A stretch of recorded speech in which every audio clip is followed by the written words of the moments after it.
오늘 말씀은 사무엘상 24장 1절로 7절인데요. 오늘은 사무엘상 24장 1절로 7절 말씀을 본문으로 해서 여호와께서 금하시는 것이니 라는 제목으로 하나님의 말씀을 전하겠습니다. 우리가 인생을 사노라면 정말 기가 막히고 코가 막히고 억울해서 환장할 것만 같은 상황을 최소한 한두 번, 그리고 많이 경험하시는 분들은 정말 순간순간마다 그러한 상황들을 맞닥뜨리게 될 것입니다. 다윗 또한 마찬가지입니다. 오늘 본문에 보면 다윗은 자신의 사람들과 자신의 무리들과 함께 도망자 신세가 되었습니다. 다윗의 잘못이 무엇일까요? 다윗의 잘못이라는 것은 아무것도 없습니다.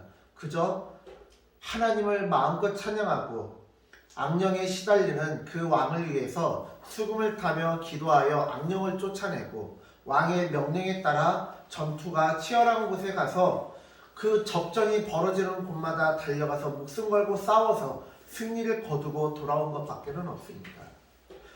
이스라엘을 침략하는 대적들을, 원수들을 이겨서 무찌르고 백성들을 평안하게 한 것밖에는 없습니다. 그저 백성들이 너무나 기쁜 나머지 사울은 천천히요 다윗은 만만히로다 한 말 때문에 그 말 한마디로 인해서 사울의 속이 뒤집어졌습니다. 그렇다면 왜 사울은 다윗을 죽이려 할까요? 그렇다면 사울은 왜 다윗을 죽이려고 시기와 질투를 하는 것일까요?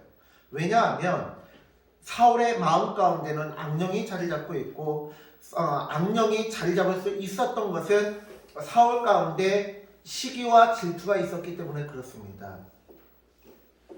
자신의 존재 가치를 성공으로 두고 부귀영화로 두고 이 세상에 금이 환영에 자신의 목표를 두었기 때문에 그렇습니다.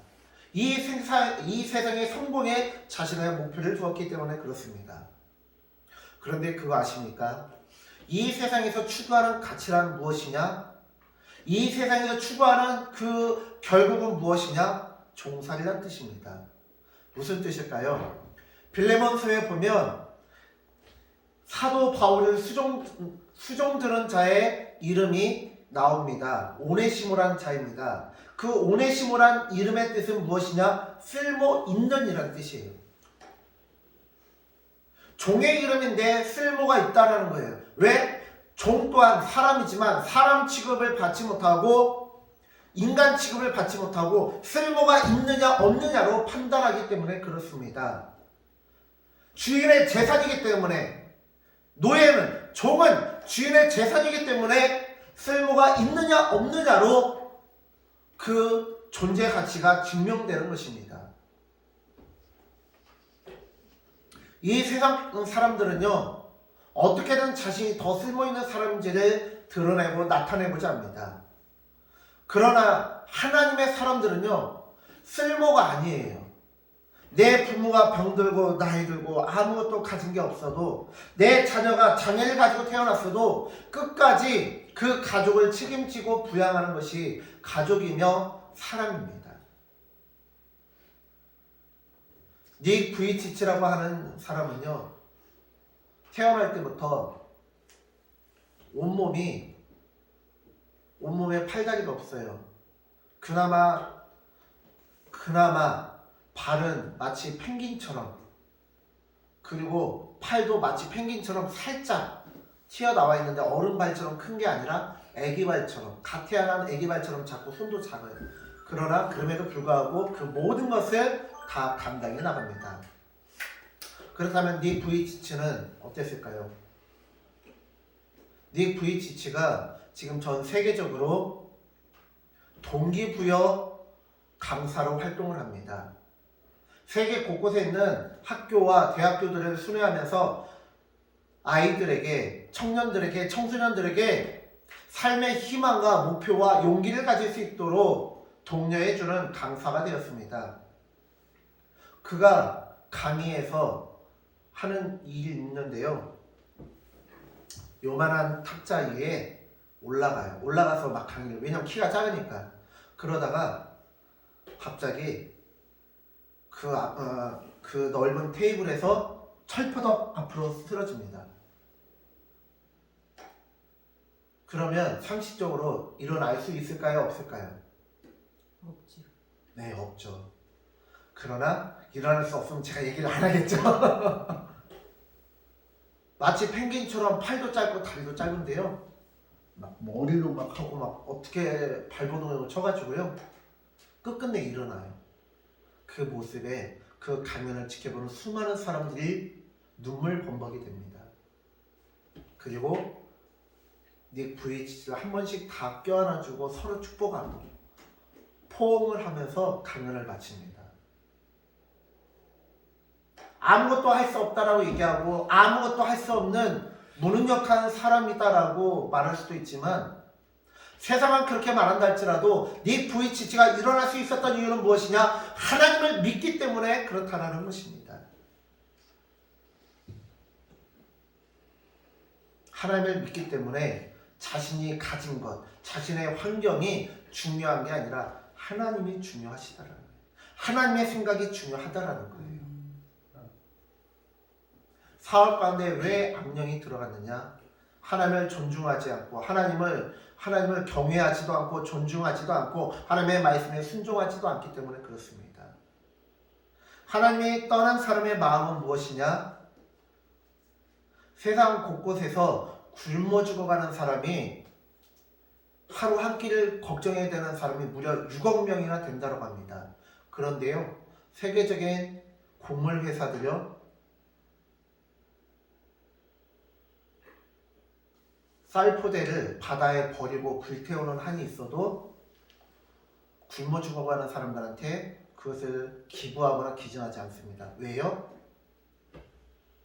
왜냐하면 그 곡물의 가격을 쌀 한 가머니의 가격을 20만원, 30만원에 유지해야 되기 때문에 썩혀버릴지언정, 바다에 빠뜨릴지언정, 불태워버릴지언정 사람들에게 나눠주지 않습니다.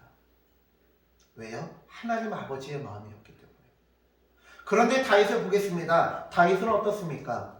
다윗은 하나님 아버지의 마음을 가진 자였습니다. 그는 억울하게 도망자 신세가 되었고, 도망자 신세에서 멈추는 것이 아니라 사울이 온 이스라엘에서 고르고 고른 사람 3,000명을 데리고 왔다라고 하는데 그 3,000명은 온 이스라엘의 모든 군대를 뜻합니다.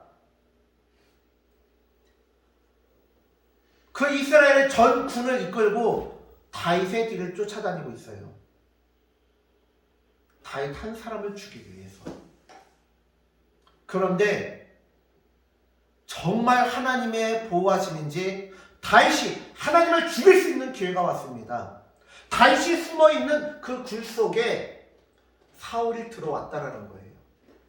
우리는 이스라엘을 가보지 않았기 때문에 이스라엘의 그 환경을 잘 모릅니다. 그러나 실제로 여기 본문 1절에 나와 있는 엔게디 광야라는 곳, 광야는 사막과는 좀 다릅니다. 사하라 사막은 모래밖에 없잖아요. 그러나 광야는 풀과 나무가 자랄 수 없는 황량한 곳이지 그런 모래벌판이 아니에요.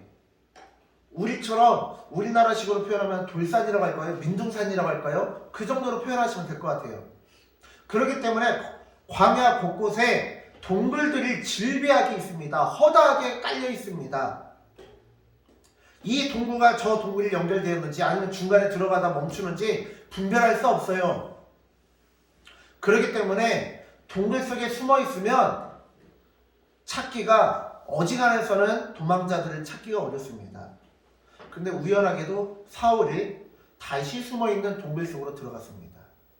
그리고 다윗은 사울을 죽일 수 있었지만 주변에서도 사울을 죽이라고 부추기고 이것이 하나님의 뜻일 것이다 라고 하나님께서 식은 죽 먹기처럼, 누워서 떡 먹기처럼 이제 원수를 갚으라고 원수를 왕의 목전에 들고 왔나이다, 단칼에 치소서 라고 하지만 다윗은 쉬운 길을 선택하지 않고 하나님의 기름 부으심 받은 자를 베지 않고 그 옷자락만 베어냈습니다.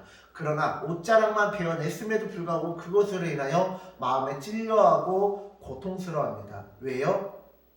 죽이지는 않았지만 위협을 가했던 건 사실이거든요. 사울을 죽이고 싶었던 것은 사실이거든요. 왜? 자기에게 억울하게 누명을 씌우고 그것으로도 모자라 자기를 죽이려고 3,000명의 대군을 이끌고 이스라엘 모든 군대를 이끌고 자신을 뒤쫓아 다니기 때문에 그렇습니다.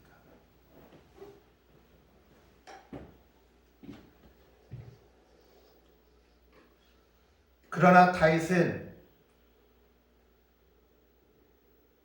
하나님의 기름 부음 받은 자를 여호와께서 금하시는 것이기에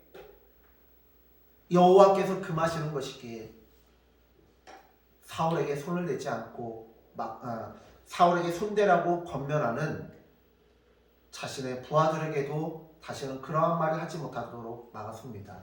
성경을 보니까 다윗에게 몰려든 사람들이요, 다윗과 함께 도망치는 사람들이 400명인데 온갖 잡류가 몰려들었다고 합니다. 그 말은 온갖 불량배들이 함께 다닌다고 합니다. 물론 처음에 도망칠 때는 장군과 장교와 병사들도 함께 도망을 쳤겠죠. 그러나 도망치는 와중에 다윗에게 몰려드는 사람들 중에는 갖은 불량배와 또한 갖은 억울한 사연을 가진 자들이 있습니다. 자신의 억울함을 풀지는 못하지만 다윗이 사울을 죽임으로 다윗의 억울함을 푸는 것으로 대리만족을 하려고 했던 것일 수도 있습니다. 그러나 다윗은 그것을 허락하지 않습니다. 왜요? 여호와께서 금하시는 것이기 때문에, 여호와께서 기뻐하지 않는 것이기 때문에 그렇습니다. 고린도전서 13장은 사랑장이다라고 유명합니다.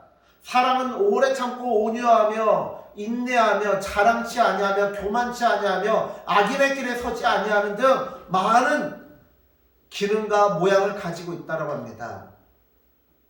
그런데요, 자세히 살펴보면요, 사랑하기 때문에 이러이러한 행동을 하는 것도 있지만 사랑하기 때문에 이러이러한 행동을 하지 않는다라고도 말하고 있습니다. 쉽게 표현해 볼까요? 내가 자녀를 사랑하기 때문에 밤에 놀러 가고 싶지만 놀러 나가지 않습니다. 아내를 사랑하기 때문에 잠깐 친구를 만날 수 있지만 밤 늦게까지 놀진 않습니다. 내가 가족을 사랑하기 때문에 술을 마시지 않고 담배를 피우지 않습니다. 나 하나의 건강을 해치는 것으로 끝나는 것이 아니라 내가 담배 피움으로 내 자녀들도 내 배우자도 그 건강을 해치기 때문에 사랑하기 때문에 하지 않는 것입니다. 절제하는 것입니다. 사랑을 하기 때문에.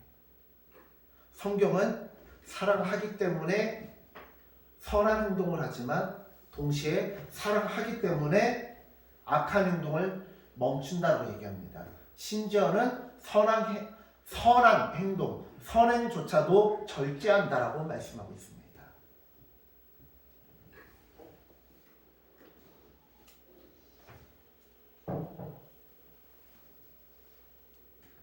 사울은 이 세상의 가치관에 따라가는 자의 표상입니다.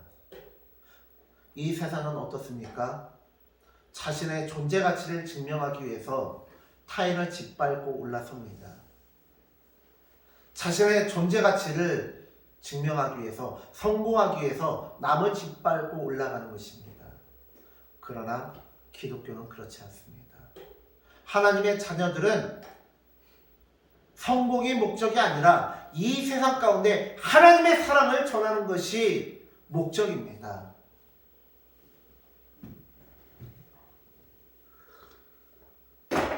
하나님께서 금하시는 불법을 자행하지 않고 하나님께서 명령하시는 선한 행동을 하는 것입니다. 하나님의 말씀에 따라서 살아가는 것입니다. 그렇기 때문에 우리는 이 세상의 가치관에 따라서 이 사람이 쓸모있는 사람이냐 쓸모없는 사람이냐, 이 사람이 가치 있는 사람이냐 가치 없는 사람이냐로 판단하지 않습니다. 그저 이 사람이 나의 사랑을 받는 존재인가, 이 사람이 나의 사랑을 필요로 하는 존재인가를 따질 뿐입니다. 아시다시피 3월 첫째 주부터 제가 기독교 헤럴드에 이제 글을 연재하기 시작했습니다.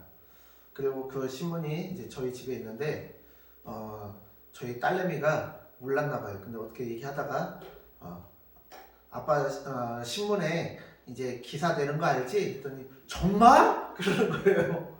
그래서 제가 여기 있잖아 하고 딱 보여줬더니 우와 아빠 대단하다. 그러면 나 내일 학교에 가져가서 친구들한테 자랑해야지. 그러더니 그 신문을 주섬주섬 챙기더니 가방에 넣는 거예요. 그리고 오늘 진짜 자랑한 것 같아요. 오늘 학교 가서 친구들한테 자랑하고 심지어 학교 담임 선생님한테도 보여주고 자랑했대요. 그리고 피아노 학원에 가서도 원장님 이하 거기에 피아노 학원 다니는 모든 사람한테 다 막 보여주고 자랑했대요. 선생님도 와 대단하다, 기쁨이 좋겠다 막 하면서 이렇게 칭찬해주고 했다는데, 자 그런데 여러분, 제가 어떤 일을 했을 때 우리 기쁨이가 더 좋아하고 자랑스럽게 여길 수도 있겠죠. 그런데요, 반대로 제가 돈 한 푼 잘 못 벌고 제가 일자 무식이라 한다 할지라도, 제가 장애가 있다 할지라도 제 딸이 저를 부끄러워할까요? 아닙니다. 전혀 아니에요. 제가 부족함이 있어도 그렇지 않고, 우리 어머니가 부족함이 있어도 저도 어머니를 부끄러워하지 않고, 어머니께서도 저를 부끄러워하지 않고, 그것이 가족이에요. 그렇지 않은 것은 가족이 아닙니다. 여호와께서 금하시는 것은요, 사람을 가치로 판단하는 것이고 성공을 향해서 불나방처럼 달려가는 것입니다. 하나님께서 권하시고 명령하시는 것은 무엇이냐? 하나님의 말씀대로 살아가는 것인데, 성경에서는 하나님의 명령을 무엇이라느냐? 이로는 하나님을 사랑하고 아래로는 사람을 사랑하라는 것입니다.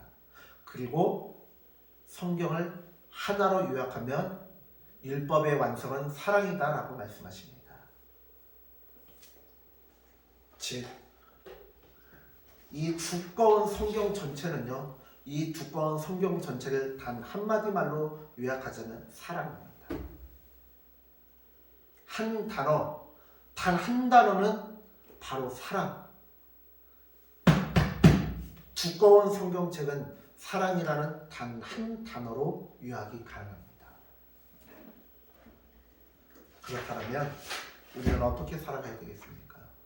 제 아들 믿음이가 저를 쏙 빼닮아서 저랑 똑같이 생겼고 똑같이 행동합니다. 그리고 그 모습을 볼 때 어떤 때는 소름 끼치기도 하고, 나도 저랬었구나 하면서 헛웃음이 나오기도 하고, 믿음이의 모습을 보면서 내가 저랬나 하면서 짜증이 나기도 하고, 내가 저렇게 귀여웠겠구나 하면서 웃음이 나기도 합니다. 마찬가지로 하나님의 모양과 형상대로 창조되어지고 살아가도록 창조된 우리는요, 하나님의 형상과 모양대로 사랑하도록 명령을 받았고 지음을 받았습니다.